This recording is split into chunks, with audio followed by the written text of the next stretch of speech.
Welcome back, I am Porter Potato, and we are going to continue exploring AE's The Candle of Vision. Today's chapter is going to be The Earth Breath. I have not read this before, so I'm excited to see what this is about. Hey, if you like what I'm doing here, please do hit that subscribe button. It helps me out a lot. I would love to be able to grow this community and have a whole bunch of people here talking about this stuff. The Earth Breath by George William Russell, aka Eon, 1918. After that, awakening earth began more and more to bewitch me and to lure me to her heart with honeyed entreaty. I could not escape from it even in that busy office where I sat during weekdays with little heaps of paper mounting up before me, moment by frenzied moment. An interval of inactivity, and I would be aware of that sweet eternal presence overshadowing me. I was in exile from living nature, but yet she visited me. Her ambassadors were visions that made me part of themselves. Through the hot, fetid air of the gaslit room, I could see the feverish faces, the quick people flitting about, and hear the voices.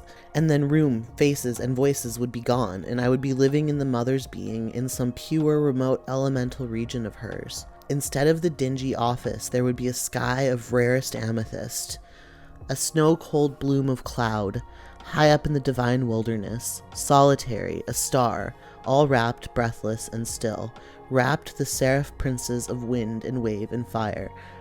For it was the hour when the king, an invisible presence, moved through his dominions, and nature knew and was hushed at the presence of her lord.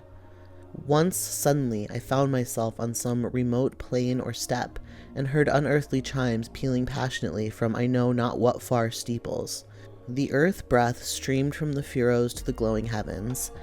Overhead, the birds flew round and round, crying their incomprehensible cries, as if they were maddened and knew not where to nestle, and had dreams of some more enraptured rest in a diviner home. I could see a ploughman lifting himself from his obscure toil and stand with lit eyes, as if he too had been fire-smitten, and was caught into heaven as I was, and knew for the moment that he was a god.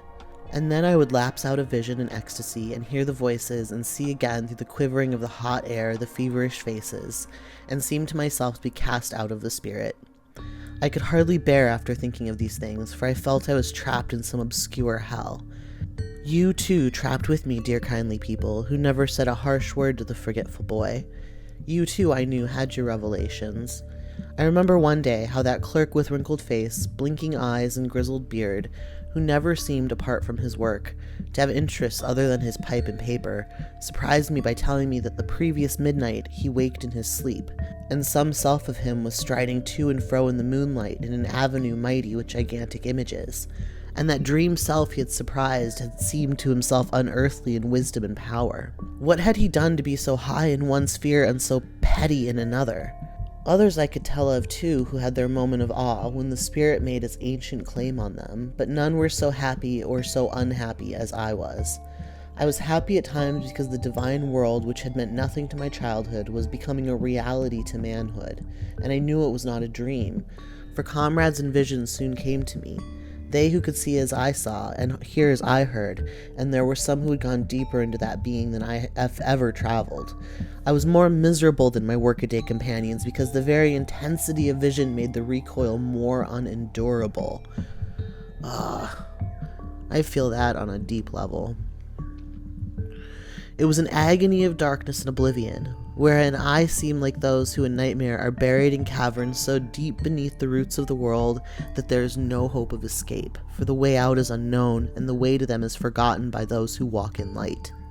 In those black hours the universe, a gigantic presence, seemed at war with me. I was condemned, I thought, to be the speck of minute life because of some sin committed in remote ages, I and those with me.